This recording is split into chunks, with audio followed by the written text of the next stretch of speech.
What is up, duelists? Arts and Crofts here, once again bringing you your daily dose of Yu-Gi-Oh! GOAT format action.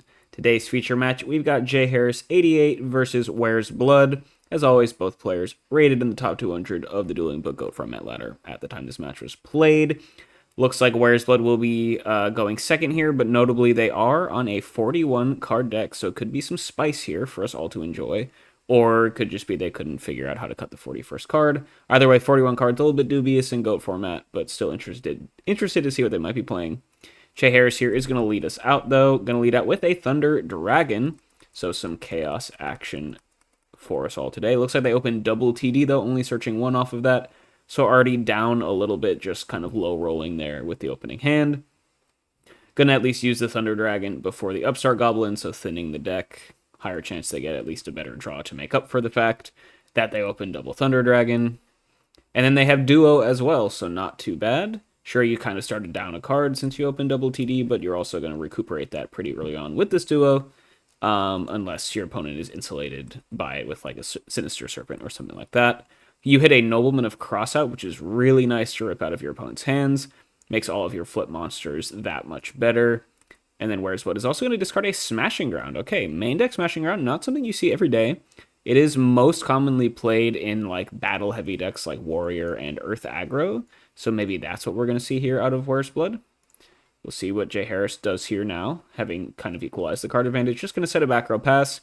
Still double TD in hand, but decent start with that Duo nonetheless. Where's Blood on the 41 card special is going to drop back up to 4 cards, and we're going to slam down a Giant Rat. Okay. So looking like Earth Aggro here out of Where's Blood. And I guess you're a little bit, playing 41 cards is a little bit better in decks with like tutors, like Giant Rat. So I'll let it slide this time. Rat's going to punch in for 14 here, though. Jay Harris is going to drop to 5,600. So nice early aggressive start here for Where's Blood. Going to set a back row behind it and pass. Jay Harris would love to find a way to cash in these Thunder Dragons, otherwise might be a little bit tough for them. We're going to get a Trap Dust Shoot here from Where's Blood as well. Cool. So we'll get a little peek into what Jay Harris is playing. Looks like they are on Chaos Turbo, most likely, with a pretty bricked hand here, opening the double TD. Looks like they just found this Dekoichi, probably drew it for turn, but that is just going to get ripped away by this Trap Dust Shoot, if I had to guess. And then 2 dead Chaos Monsters in hand. Has a Light Engrave, but no Dark to go with it. And the one that is actually playable is going to get ripped back by this Dust Shoot. So looking pretty good here for Where's Blood if they can keep this threat on the board. Yeah, Dekoichi gets shuffled back as expected, and Jay Harris is really just going to have to pass turn unless this back row is like Jar of Greed or something. Oh, sorry about that. Pass turn, yep. Where's Blood has Kaiku here to follow up with his Giant Rat. So getting a lot of damage on the board very quickly. You can start taking the opponent off of these light monsters in grave as well. Really, really solid opening here for Where's Blood. Despite getting hit by Duo. Ooh, we do have a Torrential Tribute here, though, from Jay Harris. Main decking Torrential, not something you see all the time in Turbo, but I definitely think it makes sense on the ladder specifically, when you can be playing against pretty much anything. And Jay Harris is going to get bailed out here pretty much. The Tribute here, wiping the board, going +1 here again, and buying them some time to unbrick their hand. So you got to be really happy about that if you're Jay Harris. Basically back in this game now. Just going to set a back row for turn. Okay, so Where's Blood? If you still have another threat, you still could be in a decent spot. Let's see. Okay, we have DD Warrior Lady coming through here. Not too bad. That is a nice resilient threat. And Pot of Greed, using it afterwards to play around a potential Trap Dust Shoot, which is fair. DD Warrior Lady will get in for 1,500, and this is a nice big clock for Jay Harris to worry about. Where's Blood just going to pass turn, but the DD Warrior Lady sticks around and is continuing to pressure. Jay Harris is going to set a monster, so they found something to maybe get in the way of this DD Warrior Lady. We know they are playing Dekoichis. Faith is likely. Grabbing back Duo is a little bit scary for Where's Blood. It could also be Gravekeeper Spy, which is really nice to wall out all these aggressive monsters from this Earth list. Let's see what Where's Blood can do here. Has the second Nobleman of Crossout. Not bad. The first one got hit by Duo, but drew into the second one at a later point, and this will clear the way for this DD Warrior Lady to continue to get in, and we're able to hit the Gravekeeper Spy with the knock, getting rid of Jay Harris's strongest defensive option. It's going to be really tough for them to stabilize now without access to the GK Spies. Yep, all 3 being banished from the deck. We're going to add Injection Fairy Lily to the board as well. No Torrential Tribute to worry about. This will be game 1 unless Jay Harris has some interaction here. Let's see. DD Warrior Lady in for 15. No Mirror Force. Lily in for that. Oh, and we got Raigeki Break. Do you discard Sork to get a Dark Engrave so you can summon BLS, or do you discard Thunder Dragon? Interesting choice. Going to discard the Sork, so turning on Light Dark. And Were's Blood had the opportunity to win the game, but Jay Harris actually had a very, very nice Raigeki Break here, not only to save them from dying, but also to set up for Blackluster Soldier that we know is in the hand. So Jay Harris may have just, thanks to that Torrential Tribute a couple turns ago, may have just hung on long enough to find a way to stabilize. Here at 2,600 life points, is going to be scary here for Were's Blood here on out, with the BLS likely hitting the board and banishing this DD Warrior Lady. Yep, BLS comes down. Light Dark out of the grave, banish the DD Warrior Lady, and set a monster pass. Really solid stuff here. We know the hand is double Thunder Dragon, but BLS plus a potential flip monster is very, very scary for Were's Blood to deal with. Basically needs like Snatch Steal or, I don't know, Ring of Destruction. Otherwise, it's going to be pretty tough. Or Tribe Infecting Virus. That is a decent card here. We're going to discard Goblin Attack Force, calling Warrior to kill the BLS. Tribe sticks around, you'd probably just beat into the set monster and see what it is. It is Knight Assailant, so that will trade there. So at the end of the day, it's just 2 1-for-1 trades, and the BLS will actually just plus from banishing the DD Warrior Lady. So when the dust settles, Jay Harris is ahead in terms of card advantage. However, Were's Blood is significantly ahead in the life point game, with rings still left in their deck, with a lot of, you have to assume they're running Gigantes and things like that. So Jay Harris, despite being up some cards, can't really, relax just yet because your life points are quite low. Were's Blood just going to pass. Jay Harris, now is the time to cash in your Thunder Dragons or find a threat. Going to just set a back row pass, okay? Were's Blood. What do we got? We got Graceful Charity. That's a really good card to find to try and search for some gas here. We're going to discard Dust Tornado and Reinforcement of the Army. Okay, so saying I have a better threat than my potential Rhoda searches. That's a little bit scary if you're Jay Harris. We're going to slam down DD Assailant, a 2-turn clock here. Difficult monster to deal with because it has built-in protection, much like DD Warrior Lady. And this is another big threat for Jay Harris to have to fend off. Going to drop down to 900 life points. Were's Blood gets to pass with lethal on board. Hasn't been the easiest game so far, especially with that turn 1 duo, but just has enough gas here. One of Earth Aggro's greatest strengths is they just always seem to have a normal summon, right? And yeah, just need one more attack here with the DDA, and it will be game 1 to Were's Blood. Jay Harris just has another back row. Okay, we still haven't seen Mirror Force. Ring doesn't do anything. Raigeki Break could be useful. But if you're Were's Blood, you're still just sending it in, of course. Get in for 17. We got the Mirror Force out of Jay Harris. Interesting that they saved that for a turn. But we've got Call of the Haunted to bring back. I mean, what's the choice here? Probably the Kaiku. Right, you probably want to revive your Kaiku. That seems a little bit better.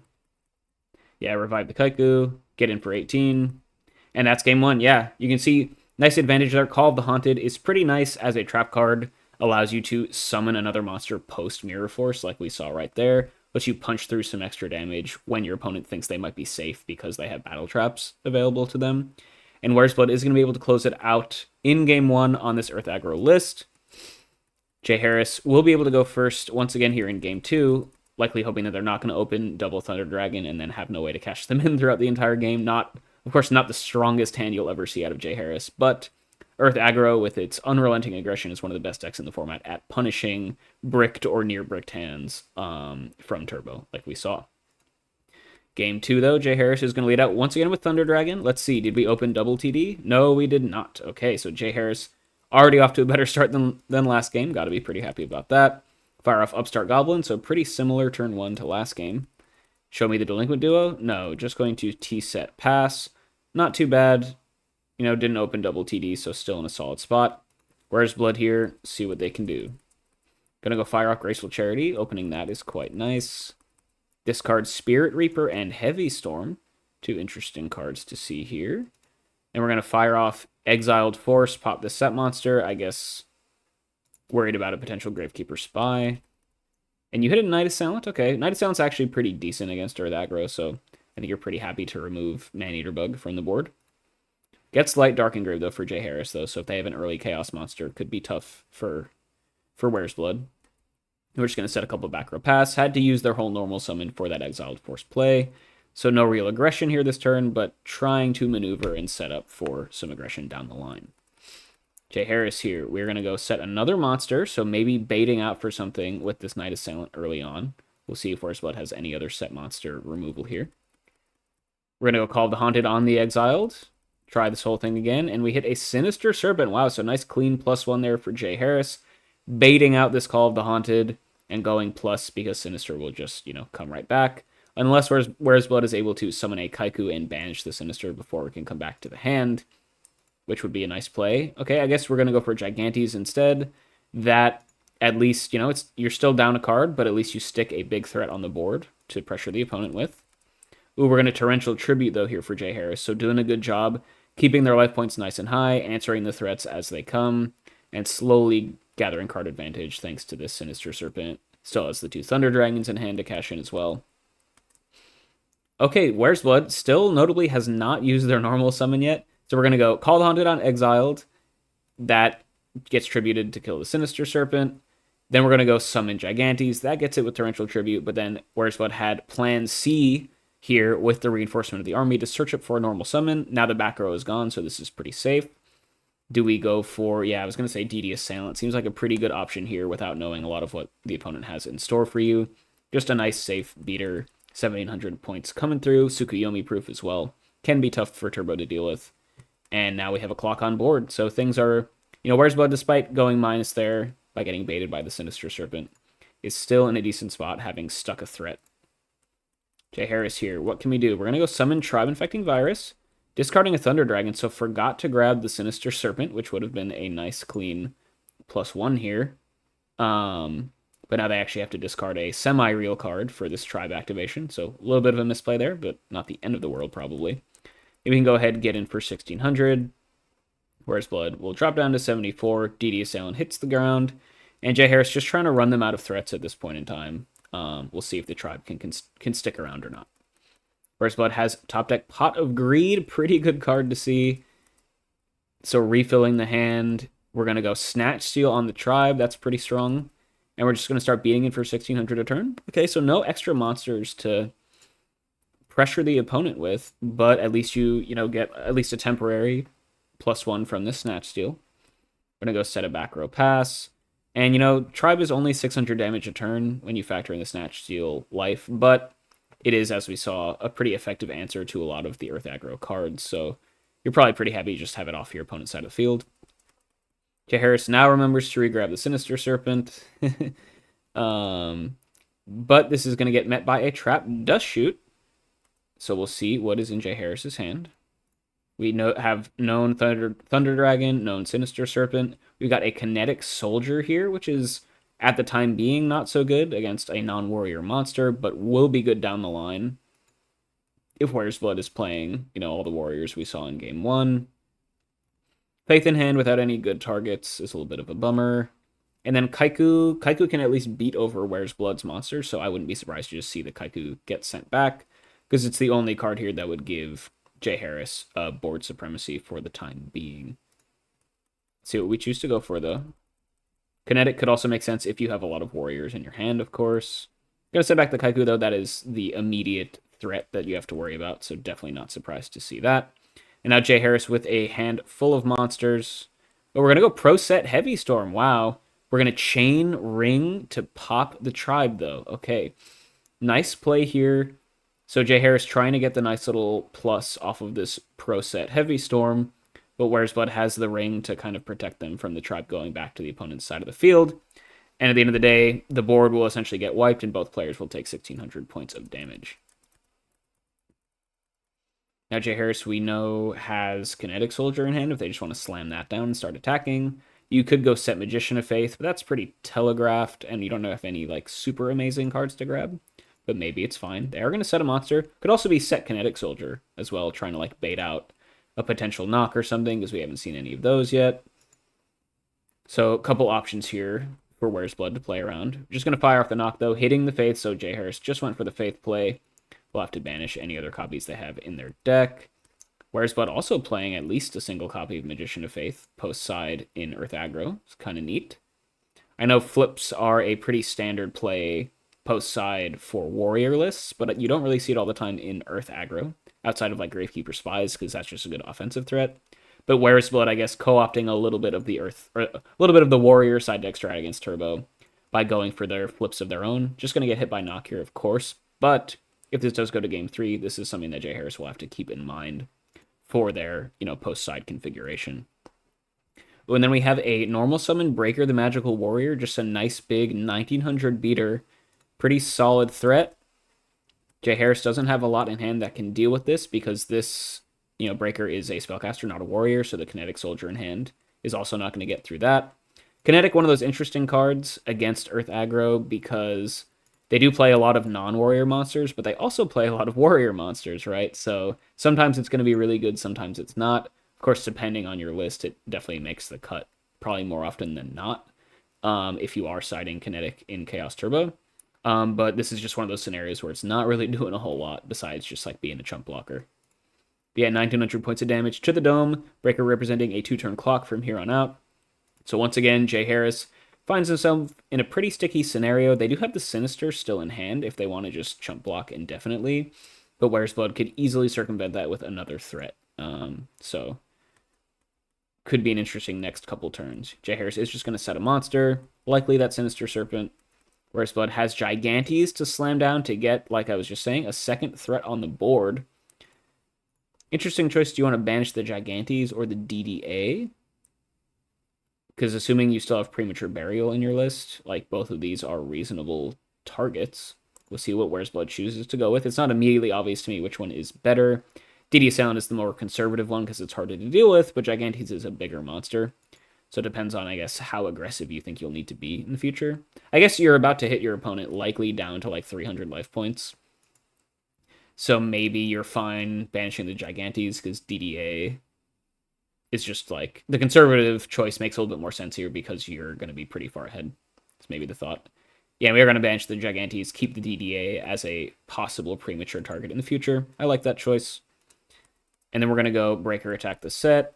It is Knight Assailant. Okay, interesting play there. So Jay Harris finding the second copy of Knight Assailant off the top of the deck. Just going to use it as a Maneater Bug here, deal with the Gigantes. So just going to get a nice 1-for-1 trade there. And once again, Jay Harris now has dealt with an extra threat. So the Sinister is now more likely to be like an infinite chump blocker. So Where's Blood's going to have to find some more gas here if they want to make progress, which is going to potentially buy Jay Harris a lot of time here in this scenario. Set a back row, set a monster. Is it chainable? A little bit of mind games, of course. You're setting a back row into a Breaker with a token. So obviously, standard play is that this is something chainable so that you can just chain it in response to the Breaker activation. However, then that means Breaker is unlikely to use its effect. So maybe you can set something that's unchainable. It's a good old will they, won't they scenario. We'll see if Where's Blood chooses to just fire it off or not. I'm going to slam down Tribe. Okay. I guess no Torrential here, so this is fine. And we're just gonna say, I don't believe this back row is real. Breaker will attack the set. Oh, it's Sakuretsu armor. So Jay Harris getting paid off here. Where's Blood could have just popped the back row. Where's Blood could have popped the back row, but Jay Harris winning this mind game, and they're going to be able to activate the Sakuretsu armor and protect their monster for a little bit longer. Tribe can come in, likely attack this Sinister Serpent is my guess. Oh, it's going to be the Kinetic Soldier, so Where's Blood is going to take a couple hundred damage to their life, but they could just clear this out main phase 2 if they are fine discarding the last card in hand. Not going to do that. Okay, so once again, Jay Harris successfully walling out here. And you know what? I guess that's a pretty tricky scenario because this set monster could either be Kinetic Soldier or Sinister Serpent, right? Because we knew the hand was Sinister, Kinetic, Thunder Dragon, and an unknown back row, right? And if Where's Blood were to use the Breaker effect to pop the back row, then Breaker is no longer strong enough to beat over a defensive position Kinetic Soldier. So Jay Harris, I actually think playing this pretty nicely, making it really tough for Where's Blood to get through your defenses. And now you have at least a wall for a turn if you want it, which is going to make things awkward for Where's Blood. Jay Harris here has Snatch Seal. That is an insane draw. Stealing that tribe infecting virus. Second time this game, a tribe has been Snatch Sealed, once for both players. And we're going to go Tribute Summon for Thunder Dragon. Nice play there. Getting a safer, better stats, basically just an upgrade, and ensuring that Where's Blood can't just out the Snatch and then have the tribe back and wipe your board. So I like the play out of Jay Harris.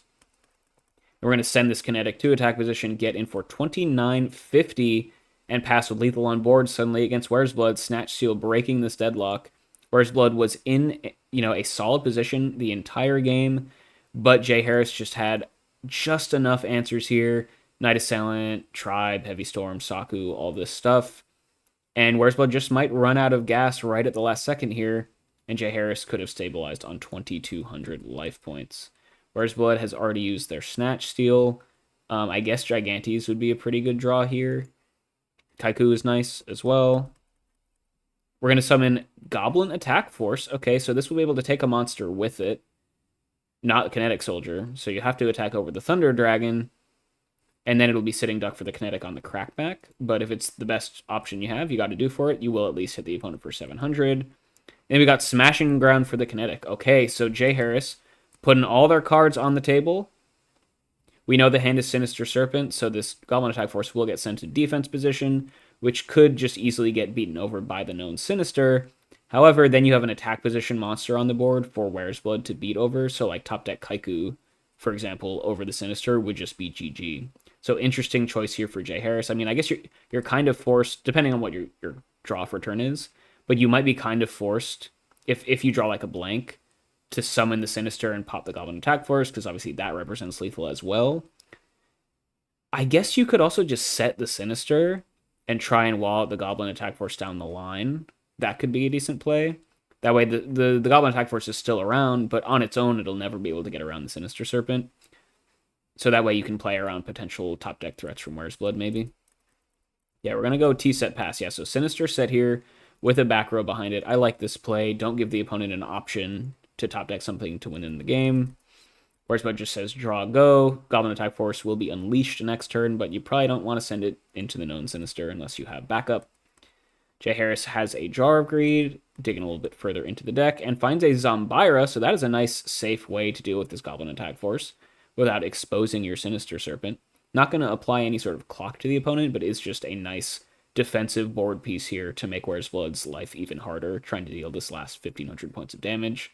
Notably, Ring is already gone as well, so Where's Blood is going to be hard-pressed to punch through with the Sinister plus the Zombira walling them out. Attack Force dies, has another back row as well, and Jay Harris, yeah, I think has grinded this one out pretty well. Just needs to find some sort of threat to close out the game, but has, Chaos Live if they need that. Looking pretty good. Okay, we find DD Warrior Lady. Interesting choice here from Where's Blood. Do you want to deal with the Sinister permanently or deal with the Zombira? I mean, Zombira doesn't get over every single monster on the list, right? We still have Goblin Attack Forces, Gigantes that'll trade with it. So maybe I could see crashing into the Sinister and banishing both of them just to make sure it can't wall you out forever. And that's what we're going to try and do here. Yeah, so we're going to banish them. You're not under any threat from the Zombira, so it doesn't really matter that you don't have any monsters left on the board. But now dealing with one of your opponent's important key defensive pieces to make, your future draws a little bit stronger. I like that play from Where's Blood. Jay Harris draws, sets a back row pass. Where Blood sets a monster. We do know that they are on some flips. It can't be Magician of Faith, but maybe they're on like Gravekeeper Spawn. Jay Harris has Upstart. Sure, just thinning the deck. Gonna attack the set monster, and it's a DD Assailant, so that is gonna trade here with this Zombira. And now the board is clear outside of some back row for Where's Blood to maybe attack in for game. Ooh, Jay Harris does have a set monster here, though. Still haven't seen any spies this game, so that could really ruin Where's Blood's day. Really, really close game 2 here. Where's Blood trying to deal the last points of damage, but Jay Harris just seems to always have an answer or a wall or something like that. And Where's Blood just has a couple back row. Yeah, so seems to finally be out of gas, but Jay Harris needs to put a threat on the board to win this game still. Sangan is one of those. Okay, 1,000 damage a turn. Ain't nothing. Difficult for the opponent to deal with as well, at least profitably. And we're just going to go on the Sangan beatdown plan. Let's see what Were's Blood can do in the face of this little critter. Top deck Premature Burial. Do we go for Gigantes? Do we go for Goblin Attack Force? None of these monsters represent lethal. So maybe you just go for who's most likely to stick around. I could even see going for DD Assailant, maybe. Raigeki Break is just going to get chained here by Jay Harris, though. Discarding Card Destruction. Interesting card to see post side against Earth Aggro. But it's just going to be used as Raigeki Break discard fodder here, preventing this Premature Burial from resolving. And Were's Blood has to go back to the drawing board. Sangan still sticking around, being a nuisance. Top deck Graceful Charity is insane from Jay Harris. See what we choose to keep. Going to discard a GK Spy and a Sakuretsu Armor. Now, Gravekeeper Spy would have represented lethal in conjunction for this with the Sangan, as well as just being a very solid defensive card. So interested to see what Jay Harris would keep over that. I mean, if you drew Pot of Greed, you keep it. If you draw BLS, you keep that. If you drew another Spy, you keep that, I guess. So there are some things that you would want over that Spy. But none of them are very good for Were's Blood to deal with, of course. We're just going to get in for 1,000 here. Okay, so giving up the potential lethal shot. Of course, we haven't seen Torrential or Mirror Force from Were's Blood yet, so playing a little bit safe seems fine. But then we're going to set a back row, or set a monster pass. So was it another Gravekeeper Spy, and we're just playing the long con here? That could be possible. Were's Blood here, facing lethal on board, Sangan threatening to beat them down. We top deck Goblin Attack Force, though, still not lethal, but you get to get in for 1,300 points of damage. Ooh, we're going to ring Sangan for game. And there you have it. Wow, nice play there from Jay Harris, recognizing that they can ring their Sangan. Both players very, very low on life points, but Were's Blood was the only one of the two that was sub 1,000. So ring on Sangan for game. Jay Harris is going to take down game 2 on this turbo list. Game 3, Were's Blood on the aggressive deck will be able to go first, which will definitely benefit them. We'll see what they can do. We'll see if Jay Harris changes up their side deck at all, now that they know Were's Blood is on at least one flip monster. Maybe you keep in a knock or something. Could be possible. Were's Blood opens Delinquent Duo here in Game 3, which you have to be pretty happy about. Get to rip out a Breaker the Magical Warrior, and they discard a Sakuretsu Armor, so 2 pretty solid units already getting ripped out of Jay Harris's hand. Were's Blood has to be pretty happy with that. And we're going to go normal summon Lily, set a back row pass. Lily threatening, on its own, 3-turn clock. So Jay Harris, with diminished resources, is going to be hard-pressed to deal with this very, very aggressive threat early on. See what we can do, though. Thunder Dragon in the opener for the 3rd game in a row. Let's see. Did we open 2 again? Probably not, because they would have discarded 1 to the duo. So yeah, at least getting those Thunder Dragons out of the list. Going to set a couple back row, try and get something in the way of this Lily. We're going to end phase MST, pop one of them, though. Hitting a Sakuretsu Armor. Okay, so that's 2 Sakus gone already. Only 1 more potentially in the list, plus Mirror Force to worry about in terms of battle traps. So is this going to be enough for Lily to punch in for a big chunk of damage here? We're going to try. We're going to try it out. Ring here from Jay Harris on the Lily. So that will deal with it. Were's Blood's most aggressive card on the list is dealt with for now. Of course, they have some Resurrection cards, so it's not gone for good necessarily. But Jay Harris weathering this early storm so far, thanks to Ring of Destruction. Were's Blood just going to T-set pass here in main phase 2. Magician of Faith could go pretty hard here, regrabbing Duo. See if Jay Harris has any answers to this.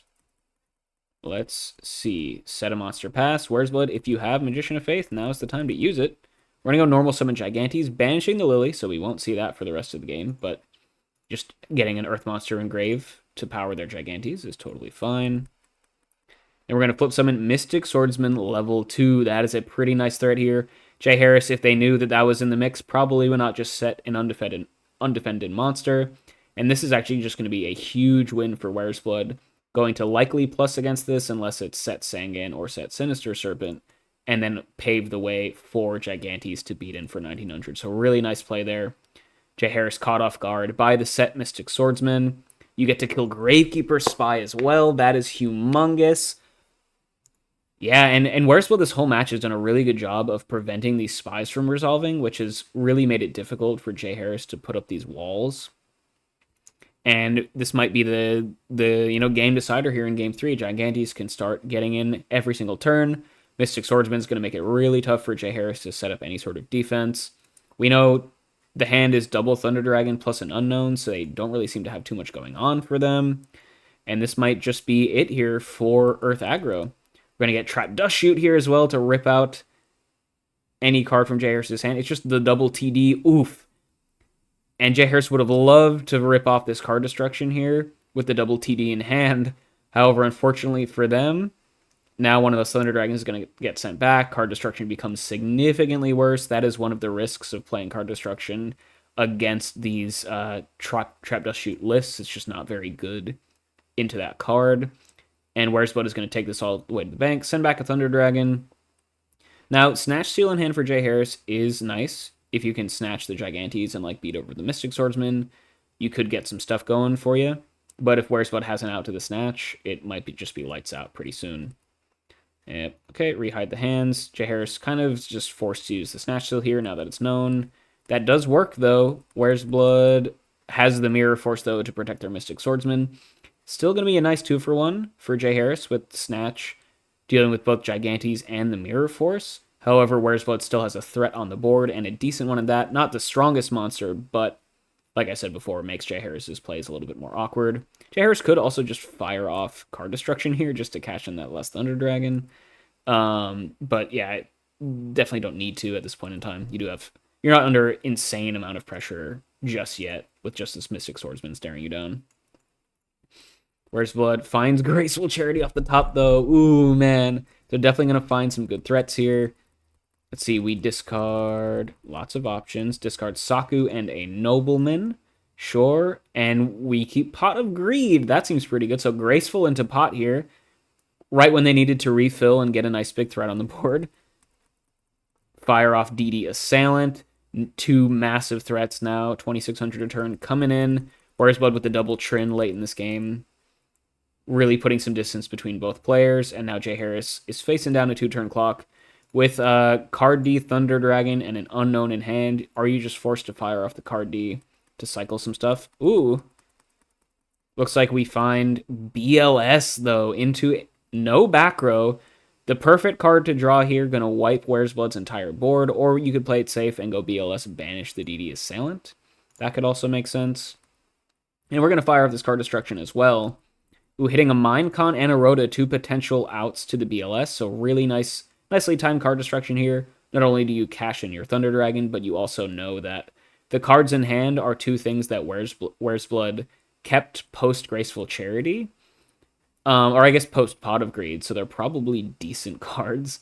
So firing off the card D to make sure that any answers to the BLS are less likely definitely makes sense to me. Where's Blood could have, knowing that the card destruction was in Jay Harris's hand, could have set one or both of these cards to protect against that.